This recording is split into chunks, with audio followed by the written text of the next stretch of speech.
If you've ever felt like you're failing as a mum because your child's needs seem endless and you just can't keep up, I want you to pause.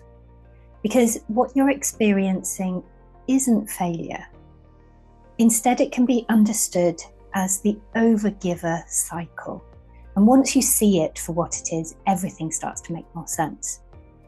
Now, we've all heard the message, mums carry too much, it takes a village, women are expected to work like they don't have children and parent like they don't work. And with financial pressures, many mums don't even get to choose, they have to work. All of that is true. But what frustrates me is naming the problem isn't the same as solving it.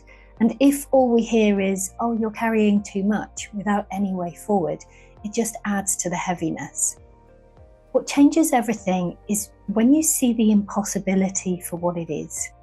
Instead of turning it inwards as self-blame, feeling like I can't do everything, so I must be failing, instead we can recognize, yeah, of course it feels impossible, because it actually is. And somehow in that moment of recognition, the pressure softens. You can start to let yourself off the hook a little bit. And that's where creativity can begin.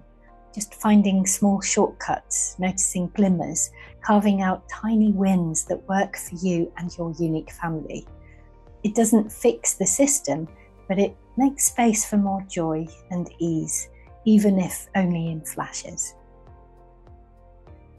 Now, it's very natural for mums in particular to get caught in the overgiver cycle. And it starts with our natural instinct to give, to nurture. That's what you do with a baby. And there's something about child development that it constantly leaves caregivers second guessing themselves. Like, can you stand back? Are you needed for a little while? Do you need to step back and then step back in again? How much do you give? How much do you hold back? It's not clear.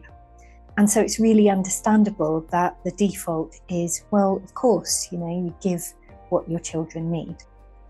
But the loop that so many mums get stuck in is giving over and over and over more than anyone can reasonably sustain. And of course, at some point, you're going to feel completely exhausted and start slowing down.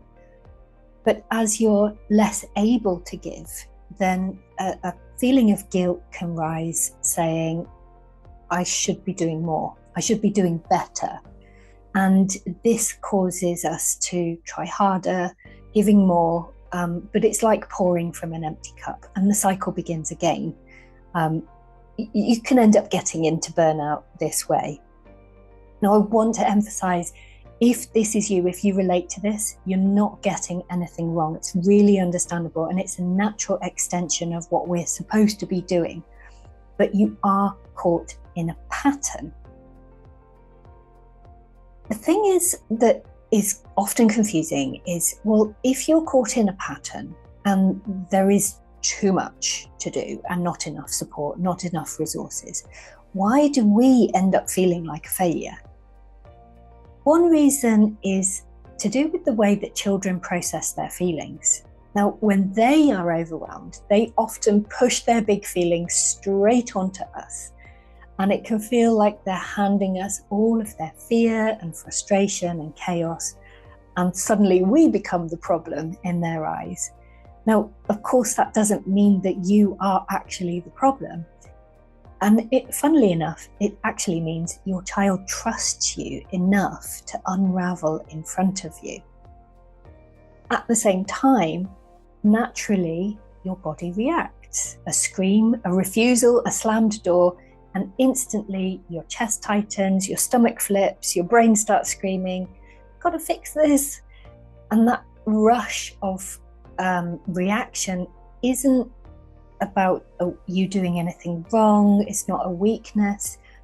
It's your biology. Your nervous system is actually wired to treat your child's distress like danger, even though the threat is really just big feelings.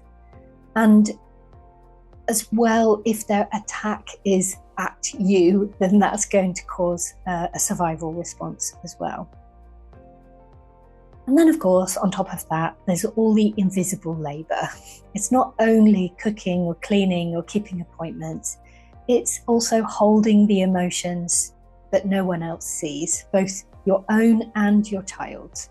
It's remembering everything and being attuned to all of those changes that are taking place. It's being the safe person, the safe base, day after day after day. That weight is real, even though it's often invisible to everyone else. Now, when all of that collides, your child's big feelings, your body's alarm, the invisible load, no wonder it feels like failure, because who can keep up with all of that? But the reality is, it isn't failure. It's the predictable cost of carrying the impossible. So, instead of letting ourselves believe that feeling of I'm failing, I'm not doing enough, let's acknowledge first, yes, it feels like you're failing, but actually you're trying to carry the impossible. Now, that isn't a failure. It's an unfortunate reality that many of us are parenting in. But the key here is recognizing it. As I said at the start of this video, when we can acknowledge the pattern, say, yes, this is way too much for any one person, somehow we're able to let ourselves off the hook. No, you don't have to try to do everything, because it's actually impossible to do everything. So you start allowing yourself a little bit of different perspective. Well, if I can't do everything, what can I do? What's the most important thing to do? And there's a little bit more space. And in that space, we can get naturally creative, naturally curious, and inquisitive, thinking, what would work for my family? And by taking ourselves often out of the sort of standard expected way of doing things, we can start to think about, what does my child need? What does my older child need? What does my baby need? What does the toddler need? What do I need? What does my partner need? Or any other people involved in your family? And it becomes about finding what works for you, rather than trying to tick all the boxes that are being handed to you that is way too much for one person to do. And the brilliant thing about this is that your children don't need you to be parenting perfectly according to the standard model. They need you to be present to what's going on with them in the moment. And they need you to be able to manage when their big emotions come up, when your big emotions come up, how you hold the space for them, how you make it better when you've had your own wobble, and to just keep showing up and keep trying. They feel that way more than you getting it completely right. So this week, I'd love for you to try something simple. I'm going to invite you to name one thing that you are carrying that no one else sees.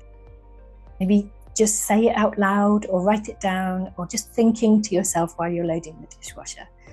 That one act shifts the story from I'm failing to I'm carrying a lot.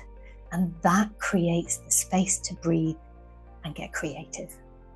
So if this landed with you, I'd love you to explore my £7 Calm Mum Reset Guide.